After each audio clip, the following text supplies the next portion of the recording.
série, nós vamos concluir ela na semana que vem. O reverendo Rafael vai fazer um apanhado de todo o livro. E eu espero em Deus, nossa oração, é que nós vamos terminar aqui a nossa série de pregações, mas que nós possamos continuar nessa trilha, nós como igreja possamos continuar nessa trilha de Atos. Igreja, nós vamos expor o capítulo 28, mas para esse primeiro momento eu gostaria de fazer algo parecido com o que fiz na exposição do capítulo 26. Nós vamos ler apenas os versículos agora 30 e 31, do capítulo 28. Vamos orar e depois a gente vai expondo a partir do versículo 1, tá bom? Atos capítulo 28. Para esse primeiro momento agora, eu chamo a sua atenção apenas para os versículos 30 e 31.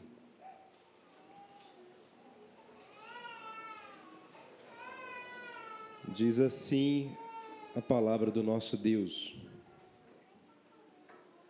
Por 2 anos permaneceu Paulo na sua própria casa, que alugara, onde recebia todos que o procuravam, pregando o reino de Deus, e com toda intrepidez, sem impedimento algum, ensinava as coisas referentes ao Senhor Jesus Cristo. Diante dessa exposição do capítulo 28, eu gostaria de dizer para a igreja que na trilha de Atos é sinônimo de na trilha do reino. Na trilha de Atos é sinônimo de na trilha do reino de Deus. Vamos orar mais uma vez? Peça a Ele que fale ao seu coração, que através dessa exposição todos nós sejamos edificados, fortalecidos e que possamos experienciar, essa vivência na trilha de Atos, na trilha do reino de Deus. Oremos. Pai de amor, é com gratidão que nos aproximamos de Ti. Gratidão por tudo que o Senhor é e por tudo que o Senhor tem feito por nós. Gratidão por estarmos aqui e termos o privilégio de ouvirmos a mensagem do Evangelho do Reino do Senhor. Que ela seja exposta com fidelidade, com clareza tal que todos entendam, desde o maior até o menor.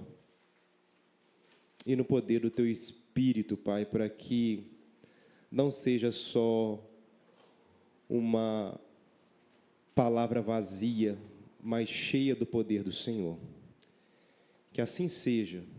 E oramos confiados no nome de Jesus. Amém. Na trilha de Atos é sinônimo de na trilha do reino de Deus.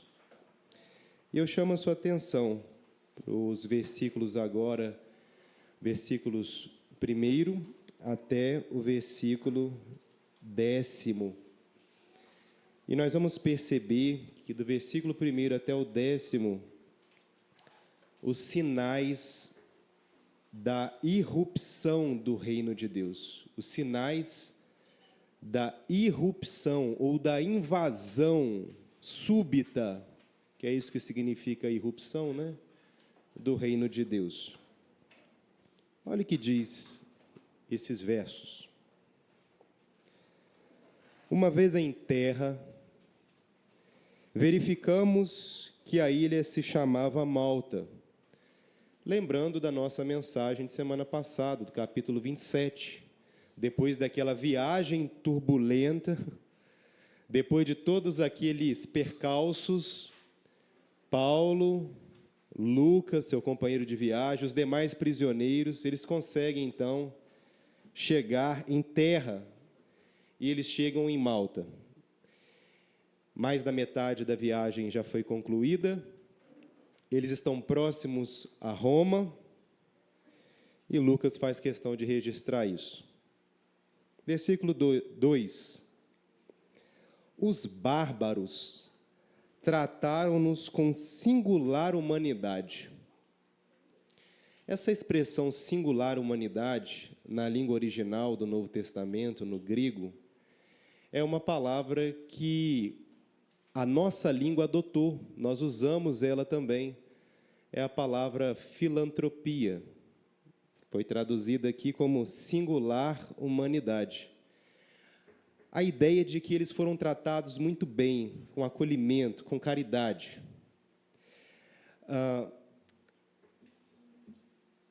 O reverendo Rafael, na semana passada e nas outras passagens aqui de Atos que ele pregou, ele tem nos alertado e nos mostrado aqui, o que o texto de fato mostra, que Deus, ele não usa apenas os crentes, os cristãos. Ele usa também os cristãos, a sua igreja, de forma especial, com sua graça especial. Mas naquilo que a teologia sistemática chama de graça comum, Deus usa também aqueles que não são cristãos. Tem muita gente que não tem a mesma fé que a nossa e é usada por Deus para a prática da filantropia. E esse texto nos mostra isso. Paulo, os demais prisioneiros de viagem ali, eles foram tratados com filantropia pelos malteses. E a continuidade do versículo 2 nos diz: porque, acendendo uma fogueira, acolheram-nos a todos por causa da chuva que caía e por causa do frio. Tendo Paulo ajuntado e atirado à fogueira um feixe de gravetos, uma víbora, fugindo do calor, prendeu-se-lhe a mão. Quando os bárbaros viram a víbora pendente da mão dele, disseram uns aos outros: certamente este homem é assassino, porque, salvo do mar, a justiça não o deixa viver. Essa foi a conclusão dos malteses, diante daquela situação.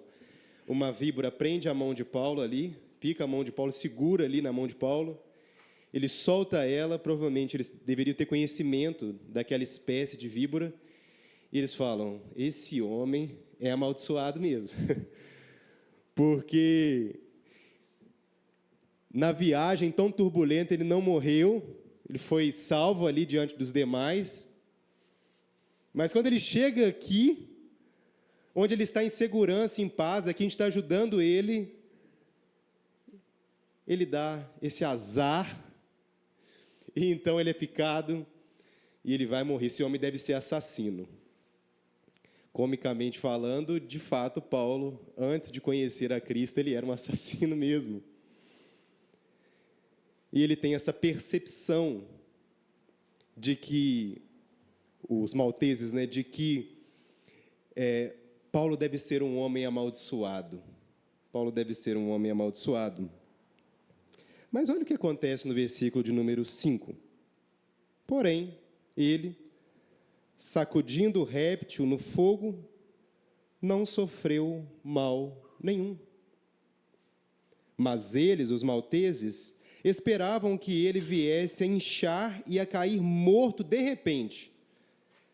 Mas depois de muito esperar, vendo que nenhum mal lhe sucedia, mudando de parecer, o que eles diziam?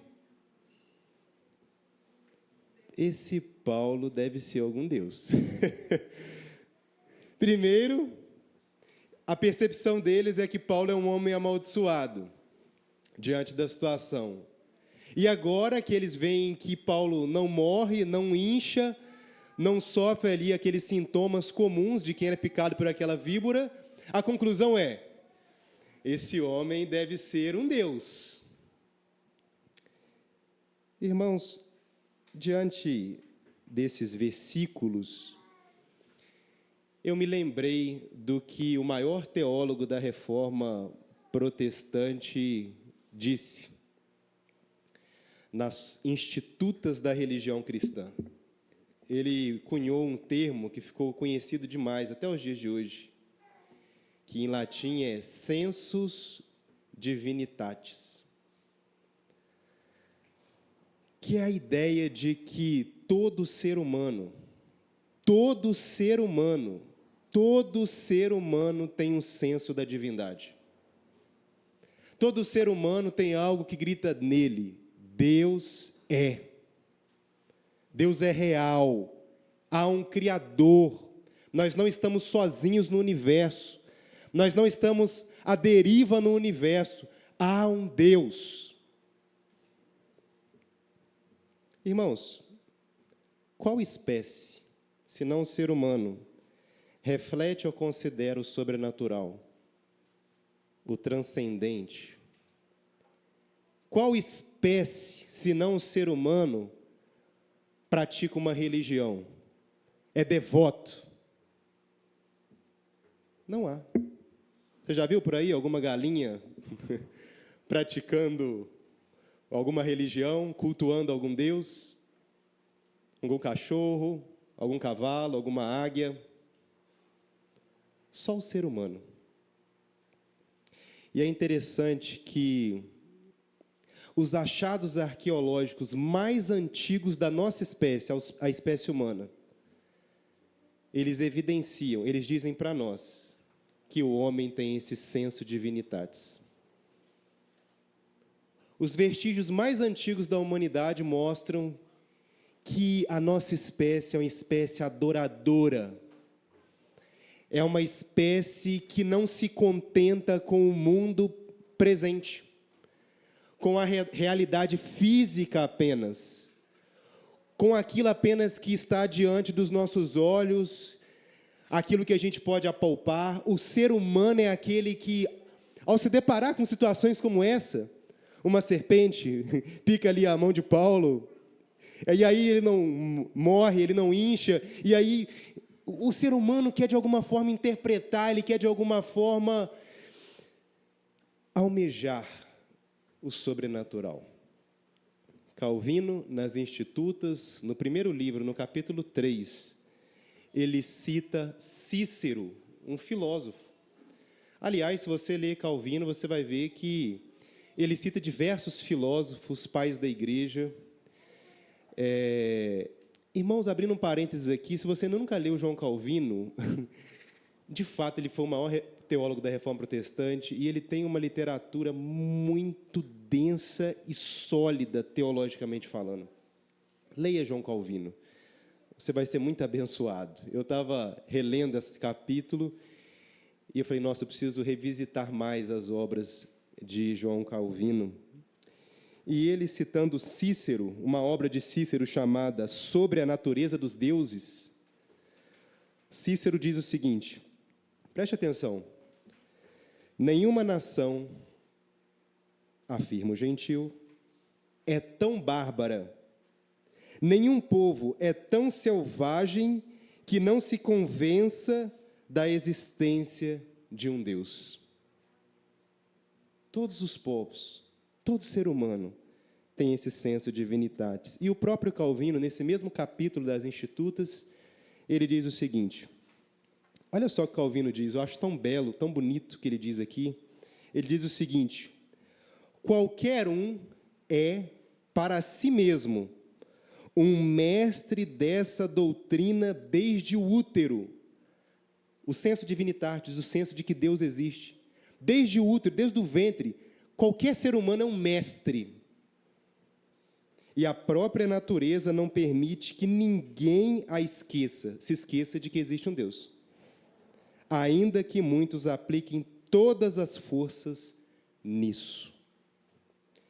Irmãos, todos nós, toda a nossa espécie, foi criada à imagem e semelhança de Deus. E por isso, a alma do ateu mais convicto grita: Deus é. Deus é. Eu ainda não sou pai, né? Ainda não tenho filhos. Mas eu fico pensando, um pai e uma mãe observando o nascimento de uma criança. Por mais ateu que ele seja, a alma grita: Deus é. aquelas imagens, aquelas paisagens, a natureza, o horizonte do mar. Sabe, quando você olha o mar e você fala assim, e para além? Deus é. Nós vimos, alguns dias atrás, os Estados Unidos da América, né, a NASA, fazendo uma viagem espacial e, em relação à Terra, passando por trás da Lua. Ao mesmo tempo que a gente olha e fala, olha a capacidade humana, tecnológica, científica, que é extraordinária, é muito bacana mesmo, conhecimento físico ali, astronômico, que bacana, que interessante, que extraordinário. Ao mesmo tempo, a alma do homem grita, mas isso é tão pouco, diante da vastidão do universo, da infinitude do universo. O homem caminhou, fez uma viagem tão pequena. Deus é. Deus é. Deus é. Quando a gente vai a um velório e a gente olha aquela pessoa querida e a gente fala, ele estava aqui comigo agora. A gente estava brincando, a gente estava conversando, a gente estava se alegrando, a gente estava aqui almoçando, rindo. O ser humano é aquela espécie que fala, a alma grita, né? Há algo além, há algo mais. Ele não se contenta apenas com o natural, com aquilo que na filosofia ficou conhecido como naturalismo. Pois bem, os homens chegam a essa conclusão. Paulo é um Deus. Por que tudo isso acontece nesses primeiros versículos? Porque o reino está irrompendo ali, Deus tem um propósito. Deus está livrando o seu servo e preparando o terreno para a manifestação do seu reino. É isso que Deus está fazendo aqui. É como se Deus estivesse ali, devagarzinho, autenticando a presença do seu apóstolo para manifestar ainda mais os sinais do seu reino.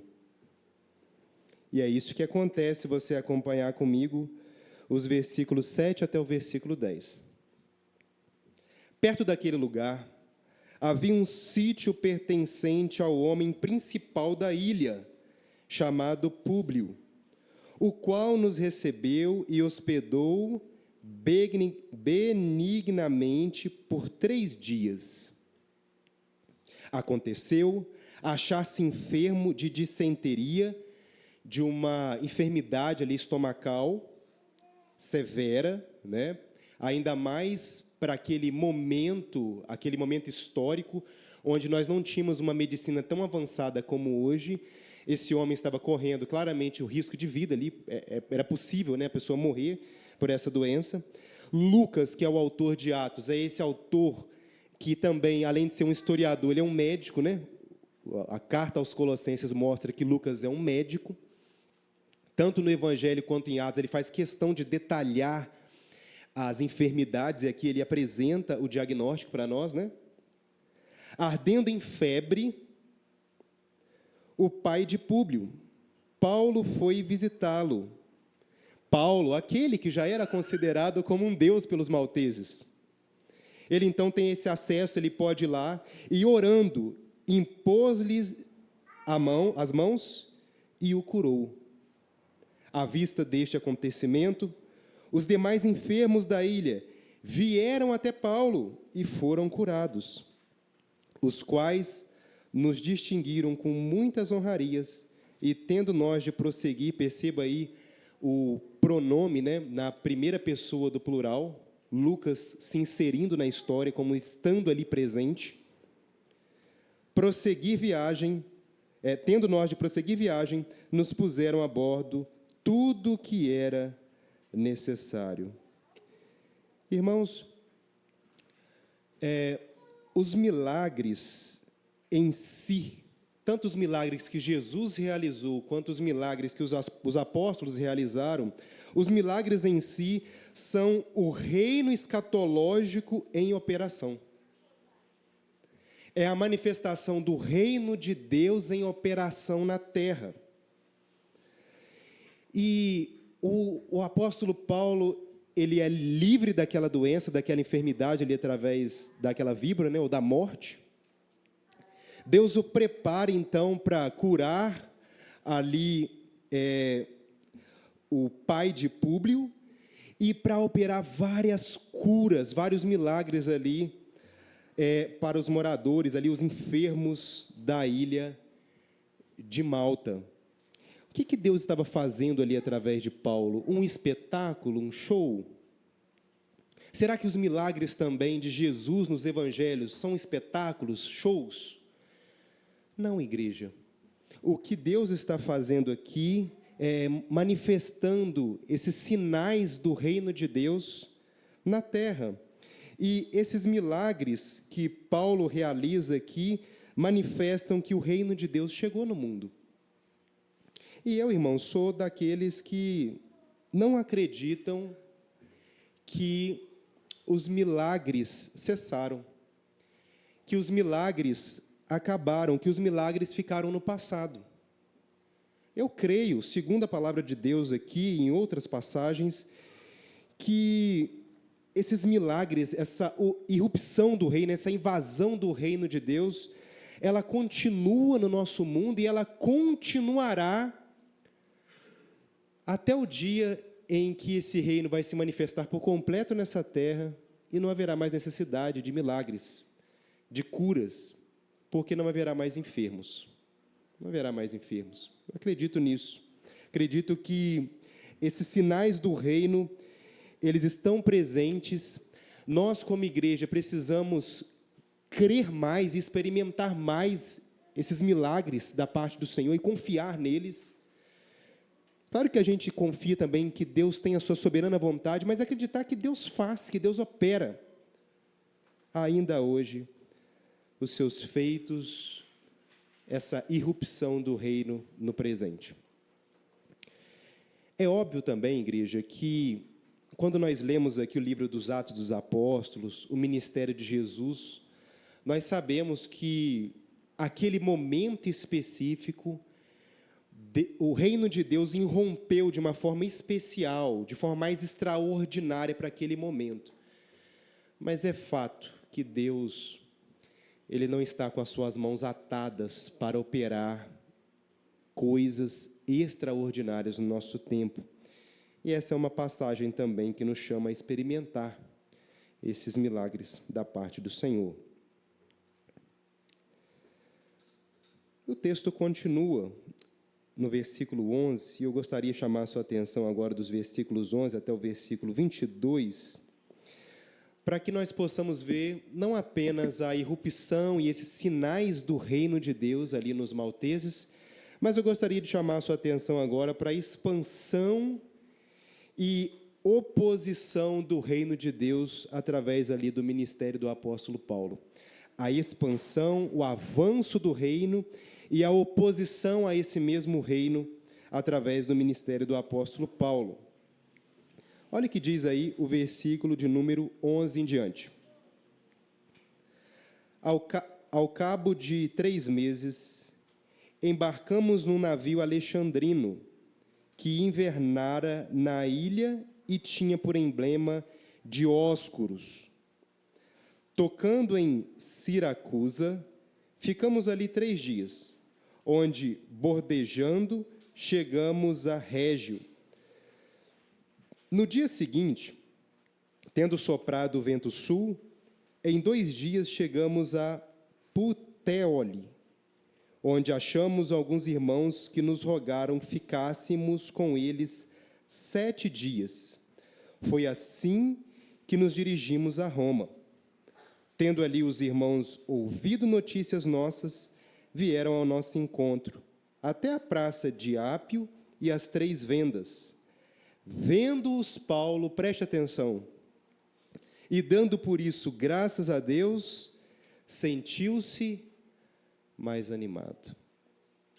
Irmãos, Lucas nos mostra que, enfim, eles estão ali em Roma, viagem concluída, viagem cansativa, viagem pesada, viagem cheia de obstáculos, viagem cheia de desafios, viagem emocionante. Eu imagino Paulo cansado. Cansado. Que viagem. Eu imagino Paulo desgastado. Eu imagino Paulo precisando de respirar, precisando de uma pausa. Sabe quem vai dar essa pausa, esse afago, esse descanso, recobrar esse ânimo a Paulo? Os irmãos de Paulo em Roma. Paulo chega em Roma e quem está lá? A igreja já está lá. O evangelho já tinha se expandido e chegado até Roma. E fazendo uma aplicação para nós, igreja, há momentos na nossa vida cristã, há momentos na nossa caminhada cristã, do que a gente mais precisa é de presença cristã. Sabia disso? Tem momentos na nossa caminhada cristã que o que a gente mais precisa é de presença cristã ao nosso lado. É de outros irmãos, para nos fortalecer, para nos encorajar. Eu gostaria aqui de abrir o meu coração e de fazer uma confissão para essa igreja.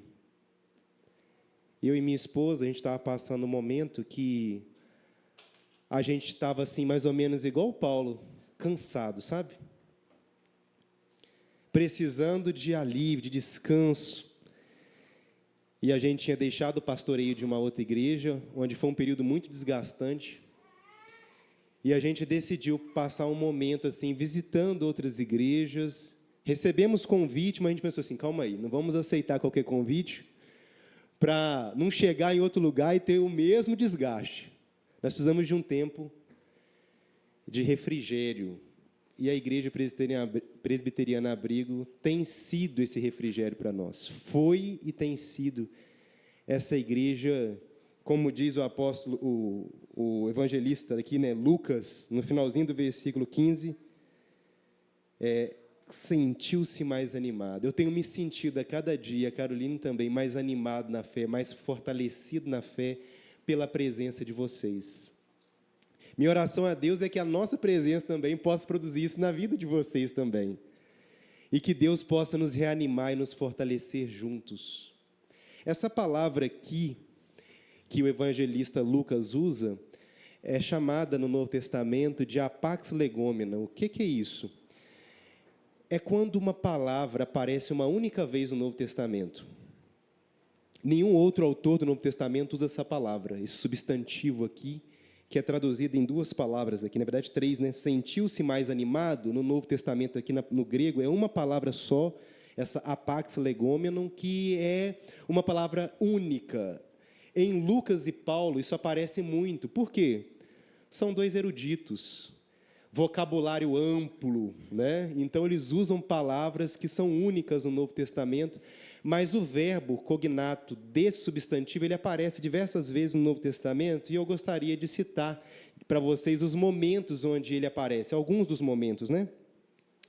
Vocês lembram de Mateus 14, versículo 27, quando Jesus anda sobre as águas, os discípulos estão apavorados, e o que Jesus diz para eles? Tem de bom ânimo. Essa é a expressão lá do verbo, né? Tem de bom ânimo.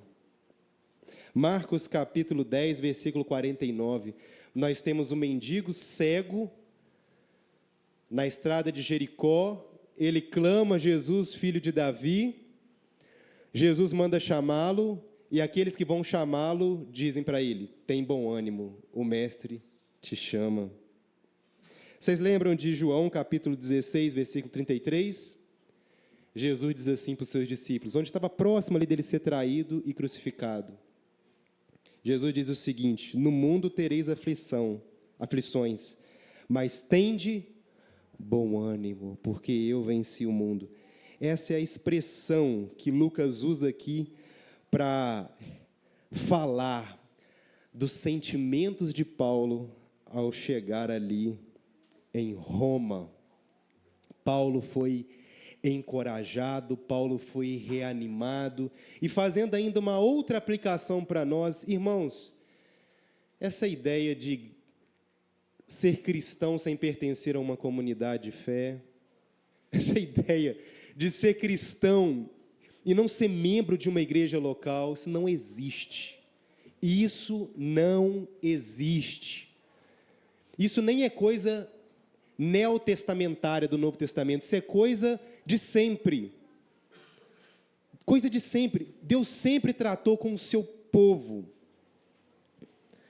Até o grande profeta Elias, quando pensou que estava sozinho, e estava lá naquela caverna, triste, pedindo a morte, Deus falou com ele: Elias, você não está sozinho. Eu tenho um povo, tenho 7.000 também que não se dobraram a Baal. E por isso, irmãos, eu lendo essa passagem, eu também lembrei disso, da importância de caminharmos com os nossos irmãos, da importância de não caminharmos sozinhos, da importância de caminharmos juntos, de sofrermos juntos, de nos alegrarmos juntos, de chorarmos juntos, de batalharmos juntos pela fé evangélica, como diz o apóstolo Paulo na sua carta aos Filipenses. Dando sequência à nossa leitura do capítulo 28, eu chamo a sua atenção para o versículo 26 em diante. Diz assim: uma vez em Roma, foi permitido a Paulo morar por sua conta, tendo em sua companhia o soldado que o guardava. Então, Paulo estava numa prisão que a gente chama de prisão domiciliar. Ele estava preso e sempre tinha um soldado junto com ele. Alguns acreditam até que esse soldado, ele ficava bem pertinho mesmo de Paulo, como que numa corrente que prendia Paulo e o soldado. A gente não pode afirmar isso propriamente, mas é bem possível pelas fontes históricas que nós temos. Versículo 17. 3 dias depois, o que aquele Paulo faz? Ele convoca os principais dos judeus. Irmãos, vocês perceberam que em todo o livro de Atos, aonde Paulo chegava, ele tentava essa ponte de contato com os seus irmãos de sangue, com os judeus? Escrevendo aos Romanos, Paulo chega a dizer o seguinte: se me fosse permitido ser um anátema para que os meus irmãos judeus se convertessem, eu queria fazer isso. Claro que usando ali uma hipérbole, né? Mas Paulo, ele amava os seus irmãos de sangue também, ali os judeus, e ele via neles uma ponte de contato para mostrar que Cristo, o Jesus de Nazaré, é o Cristo prometido do Antigo Testamento, da lei dos profetas e dos salmos.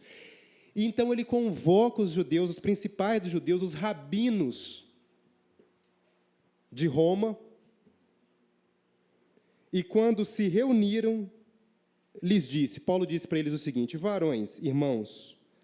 Paulo chama eles de irmãos. Irmãos judeus, Paulo era judeu também.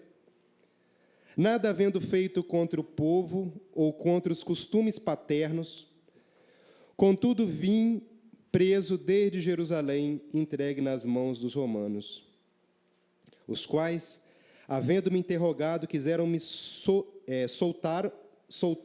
soltar-me sobre a preliminar de não haver em mim nenhum crime passível de morte. Diante da oposição dos judeus, senti-me compelido a apelar para César. Nós vimos isso já na nossa exposição. Não tendo eu, porém, nada de que acusar minha nação, não tendo eu nada de que acusar minha nação. Versículo 20. Por isso que vos chamei para vos ver e falar, porque é pela esperança de Israel que estou preso com esta cadeia. É por causa que eu creio que Jesus é o cumprimento dessa esperança que eu estou preso aqui. Versículo 21. Então ele lhes disse: nós não sabemos da Judeia, nem recebemos da Judeia nenhuma carta que te dissesse a respeito, que falasse a respeito de você. Também não veio qualquer dos irmãos que nos anunciasse ou dissesse de ti mal algum. Contudo, gostaríamos de ouvir o que pensas, porque, na verdade, é corrente a respeito desta seita, que por toda parte ela é impugnada. Irmãos, Paulo então se apresenta diante dos judeus, ele fala: olha, eu fui acusado injustamente pelos nossos irmãos lá de Jerusalém, e eu chamei vocês aqui porque eu gostaria de falar com vocês a respeito da minha questão, dessa esperança de Israel, que eu acho que já se cumpriu, que eu tenho certeza, na verdade, já se cumpriu em Cristo. Os líderes judeus ali, outros, né, que estavam ali diante de Paulo, falam o seguinte: olha, nós não recebemos carta nenhuma, nós não estamos sabendo da sua situação. Agora, nós estamos sabendo de uma coisa. Nós estamos sabendo, irmãos, olha o que eles disseram, que por toda parte, esse negócio que vocês estão pregando, está sendo pregado aí por toda parte. Por toda parte. A ideia aqui é de que por todo mundo nós temos ouvido essa mensagem que você carrega, Paulo. Irmãos, pense comigo, início de Atos, capítulo 1 de Atos. Quantas pessoas diz Lucas que estão lá reunidas? Vocês lembram? Cerca de 120 pessoas. O texto de Atos vai correndo, e aí nós temos a pregação de Pedro, cerca de 3.000 pessoas. Depois mais uma pregação de Pedro, cerca de 5.000 pessoas. Perseguição intensa. Os discípulos de Jesus começam a se espalhar por Samaria, né? Vão se espalhando, Cesareia, e o que diz lá em Atos capítulo 1, versículo 8, vai se cumprindo. Mas recebereis poder ao descer sobre vós o Espírito Santo, e sereis minhas testemunhas, tanto em Jerusalém, Judeia, Samaria, até os confins da terra. E agora, Lucas faz questão de registrar o parecer dos judeus. O parecer é o seguinte: olha, nós estamos ouvindo disso que vocês estão pregando até os confins da terra. E essa é a percepção de Paulo também. Paulo vai ficar preso em Roma por 2 anos, né? E nessa prisão domiciliar ele vai escrever algumas cartas. E uma delas é a carta aos Colossenses. E nessa carta aos Colossenses, Paulo tem um parecer muito parecido com o parecer dos judeus aqui. Eu gostaria de chamar a sua atenção para o que ele escreve aos Colossenses. Carta de Paulo aos Colossenses, capítulo 1, versículo 1. Olha o que Paulo diz lá também.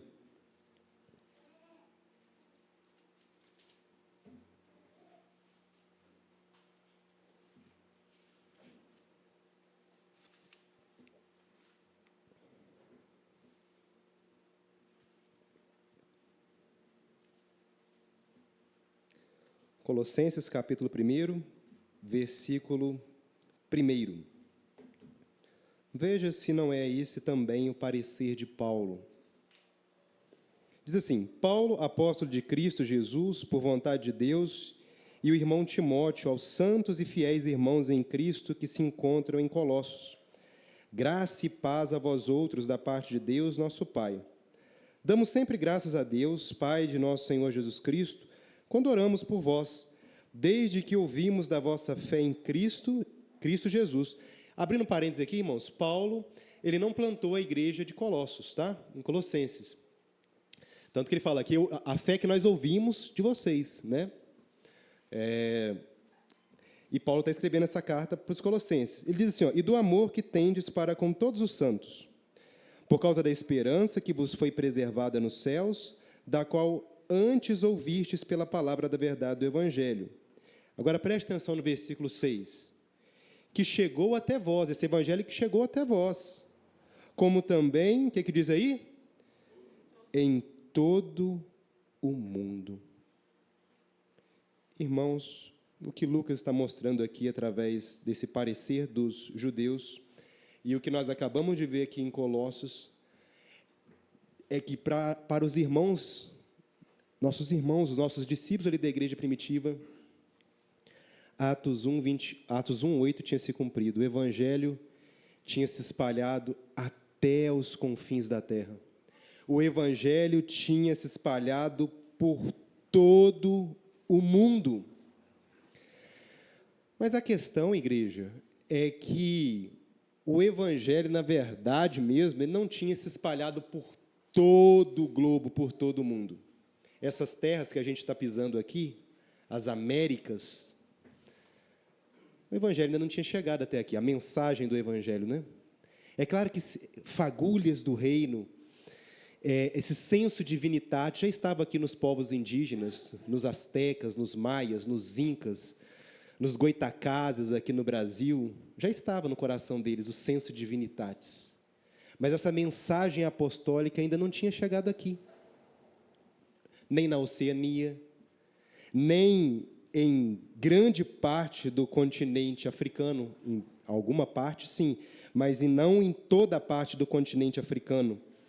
A percepção deles é essa, a percepção deles é o seguinte: olha, o evangelho chegou a todo mundo.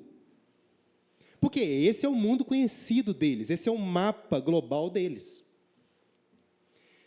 E lendo essa passagem, é óbvio que aqui nós não temos um erro do evangelista Lucas, um erro da percepção de Paulo, um erro da percepção dos judeus. Essa é a percepção do mundo deles, do mundo conhecido deles.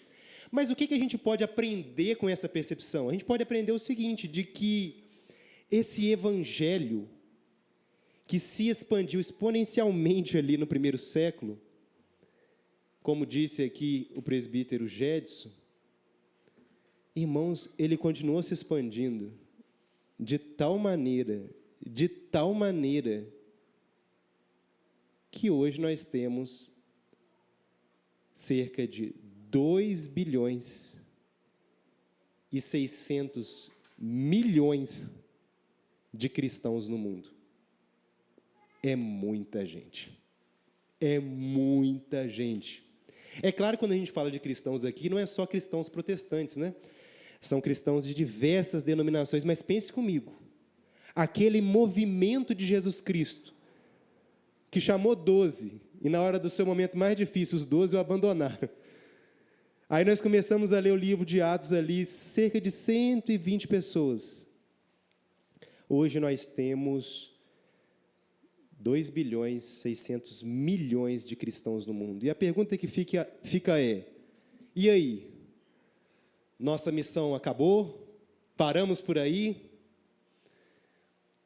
Há muita gente a ser alcançada?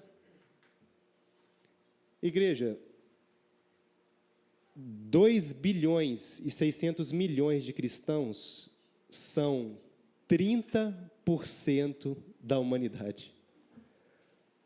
Ainda não é nem metade da humanidade. A nossa missão ainda é tão urgente quanto foi no período apostólico.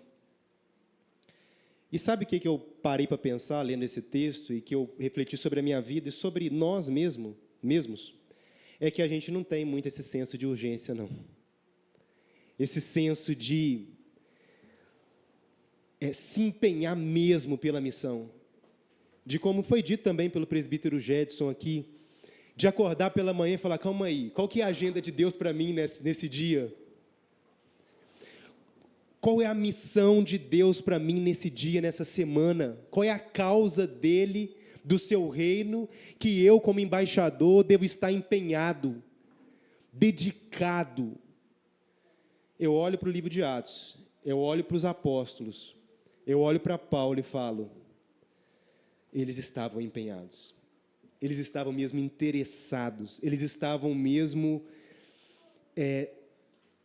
integrais na missão de Deus para o mundo.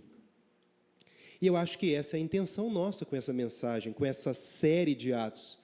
que nós entremos, que nós venhamos a mergulhar mesmo na trilha de Atos, na trilha do reino, na expansão do reino, que é um reino também de oposição. É um reino de oposição. O texto de Atos nos mostra aqui no versículo de número 22, que a comunidade dos discípulos, a igreja, era considerada uma seita.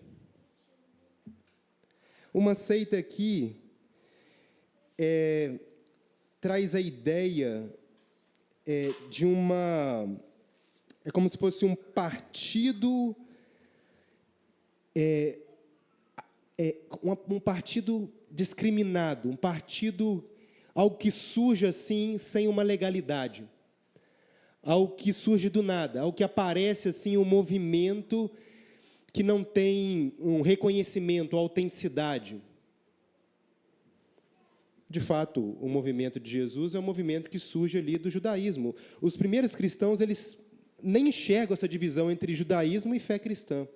Mas, com o passar do tempo, cada vez mais eles vão se distanciando, entendendo que o judaísmo, por não aceitar o Messias, acaba se tornando outra coisa, e a fé cristã vai se expandindo como algo marginal na sociedade.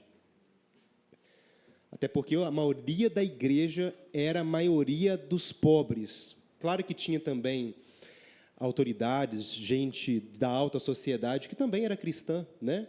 O livro de Atos, capítulo 1, e os primeiros versículos ali, diz que Lucas está escrevendo para o excelentíssimo Teófilo, uma autoridade, né? E diz o seguinte, finalzinho do versículo 2, que essa seita é uma seita impugnada. A palavra grega ali traz a ideia de uma palavra contraditória. A ideia de algo que parece que vai na contramão, parece que é algo que vai se contradizendo. Essa é a percepção dos judeus a respeito da fé cristã. E aí, o apóstolo Paulo, no versículo de número 23, ele vai falar com eles a respeito disso.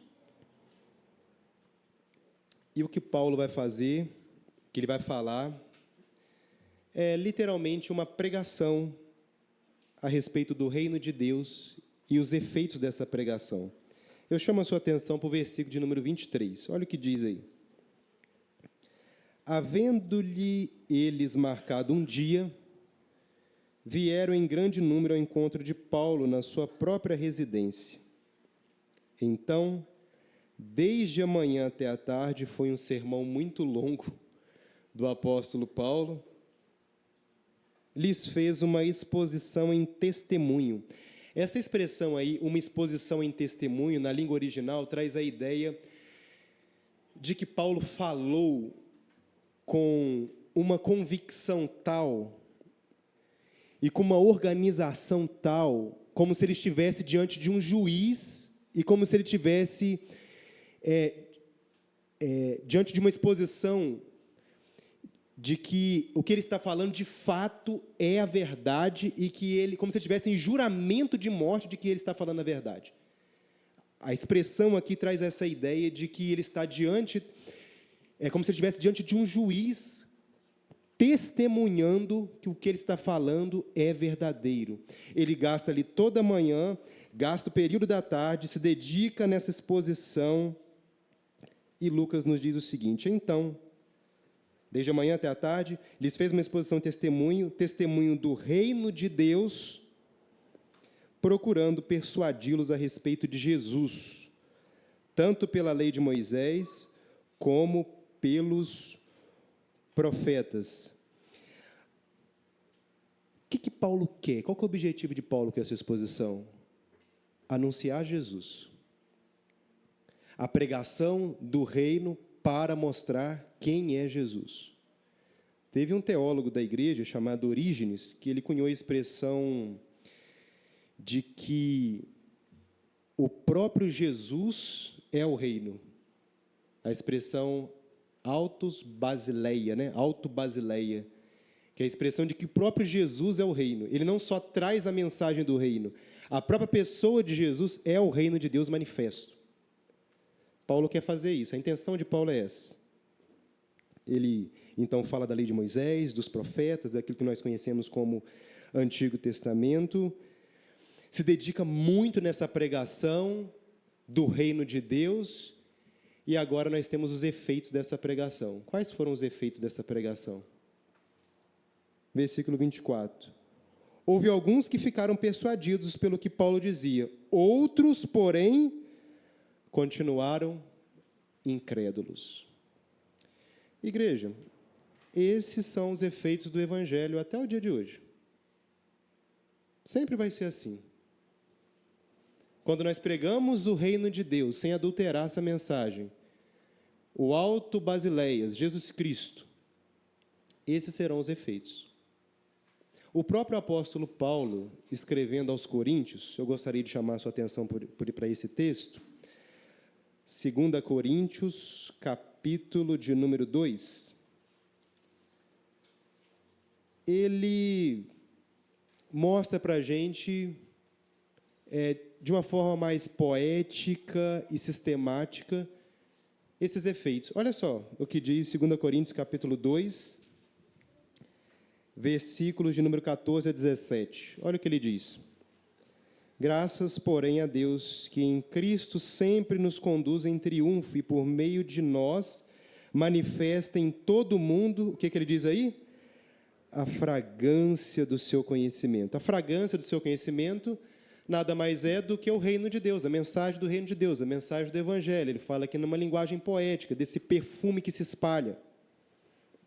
E ele diz o seguinte no versículo 15, porque nós somos para com Deus o bom perfume de Cristo, tanto nos que são salvos, como nos que se perdem. Para os dois. Essa fragrância se espalha para todos. Para com estes, cheiro de morte para a morte. Olha só o que o Evangelho provoca. Os efeitos do Evangelho. Cheiro de morte para a morte, para a condenação. Para com aqueles, aroma de vida para a vida.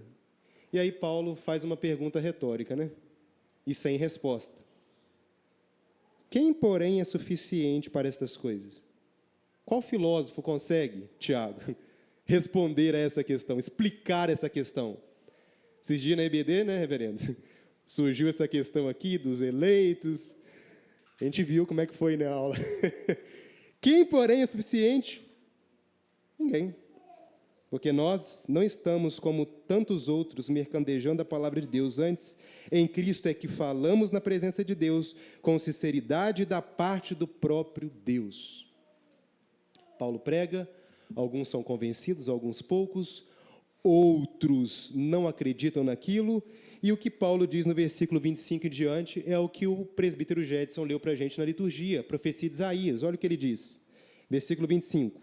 E havendo discordância entre eles, despediram-se,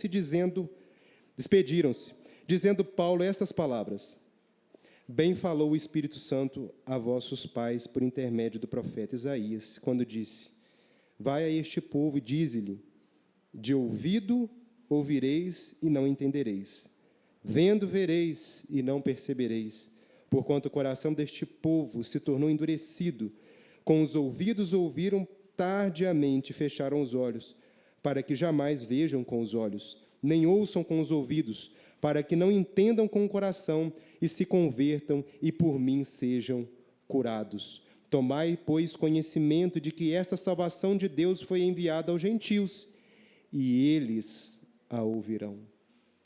Paulo, então, cita a profecia de Isaías. Jesus faz isso também, essa mesma profecia é citada por Jesus, quando ele está falando ali das parábolas, né, as parábolas do reino dos céus, e ele diz a mesma coisa para os judeus do seu tempo. Por fim, versículo 30 e 31. Paulo diz o seguinte, Lucas diz o seguinte, né? Por 2 anos, permaneceu Paulo na sua própria casa que alugara, onde recebia todos que o procuravam, pregando o quê? O reino de Deus, e com toda intrepidez, sem impedimento algum, ensinava as coisas referentes ao Senhor Jesus Cristo. Irmãos, muitos na história da igreja chegaram à conclusão de que Atos é um livro inacabado. Porque esse final parece muito abrupto. Por que Lucas não fala pelo que tudo indica, né? Nos textos de Paulo mesmo, da libertação de Paulo? Por que Lucas termina assim, de modo a parecer assim, tão abrupto? Por que ele não fala um pouco mais? Por que ele não faz um fechamento melhor? Na história da igreja, chegaram a incluir, no final do versículo 31, a palavra amém, para meio que dar um fechamento. Mas isso foi apenas em pouquíssimos manuscritos tardios do Novo Testamento, ou seja, manuscritos que vieram bem depois, né? Tanto que você nem vai ver isso aqui na nossa tradução. Por que Lucas termina de forma tão abrupta, ou parece tão abrupta?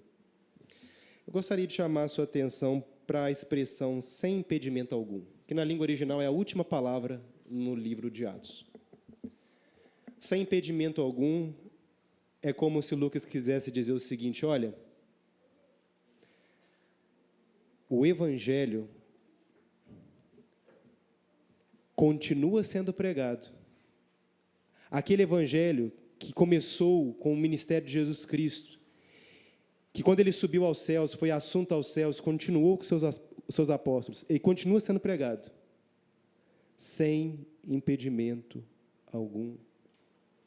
E tem dois propósitos aqui. O primeiro, mostrar para Roma que o Evangelho, ele não era em si uma tentativa de usurpar o trono de Roma, mas, em segundo lugar, Lucas quer terminar o seu Evangelho aqui de forma brilhante, para mim é uma forma brilhante, mostrando que Paulo está preso, Paulo está encarcerado, mas o Evangelho não está encarcerado.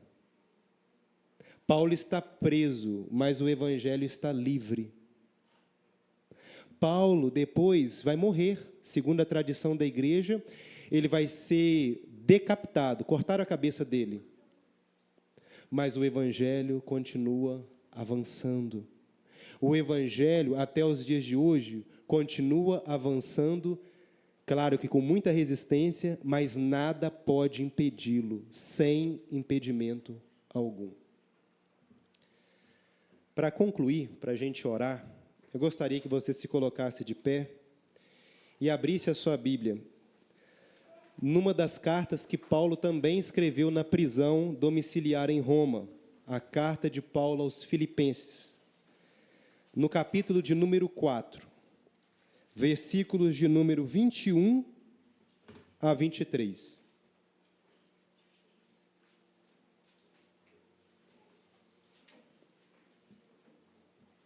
E olha o que está escrito aí.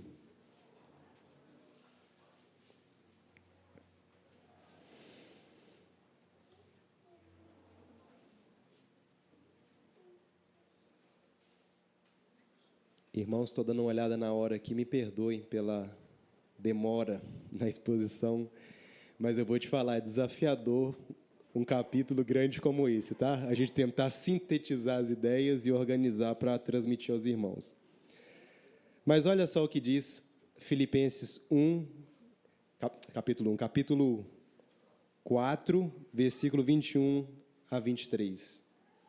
É o finalzinho da carta, Paulo se despedindo da igreja. Olha o que ele diz. Saudai cada um dos santos em Cristo Jesus. Os irmãos que se acham comigo vos saúdam. Olha só, Paulo está dizendo para a igreja de Filipos, olha, eu estou aqui preso, mas tem uma igreja comigo aqui e ela está mandando saudação para vocês. O que mais que ele diz, versículo 22? Todos os santos vos saúdam, especialmente os da casa de César. Especialmente os de César. Paulo está preso com soldados romanos ali. Filipos é uma cidade romana. E Paulo faz questão de dizer, olha, tem gente de vocês aqui, ó, romanos, comigo. Eles mandam saudações, talvez os soldados que ouviram ali a pregação de Paulo. E no versículo 23, ele conclui, A graça do Senhor Jesus Cristo seja com o vosso espírito. Que Deus nos abençoe na trilha de Atos, que Deus nos abençoe na trilha do reino de Deus.